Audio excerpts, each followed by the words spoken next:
બનાસકાંઠા જિલ્લાને નવા વર્ષે મળી છે નવી ભેટ। જી હા, 24 કલાકમાં 90 વખત બંધ રહેતા રેલવે ફાટકથી આખરે બનાસકાંઠાની જનતાને છુટકારો મળ્યો છે અને નવા વર્ષે મળી છે ₹36 કરોડના ઓવરબ્રિજની ભેટ।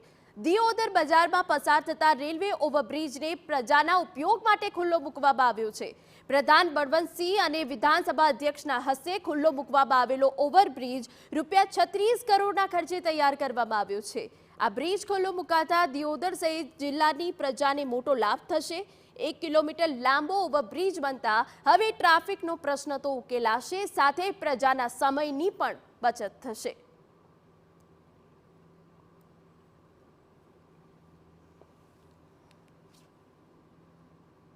મેં જે સાંભળ્યું છે કે કમસે કમ દિવસમાં 90 વખત સાહેબ અહીં આગળ લોકોને ફાટક બંધ થતું અને લોકોને ઊભું રહેવું પડતું।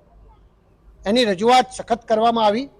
એના કારણે આ વિસ્તારની સૌથી મોટી માંગ લોકોને પૂરી કરવા માટે ગુજરાત સરકાર અને કેન્દ્ર સરકાર બંને સાથે મળીને 36 કરોડ રૂપિયાના ખર્ચે ખરેખર આ વિસ્તારનું કામ પૂરું કર્યું છે।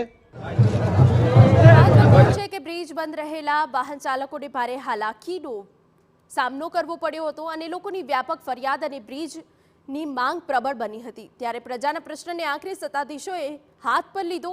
નિર્ધારિત સમયમાં બ્રિજનું કામ પૂર્ણ કરીને નવા વર્ષે બનાસની જનતાને વિકાસની એક મોટી ભેટ ધરવામાં આવી છે।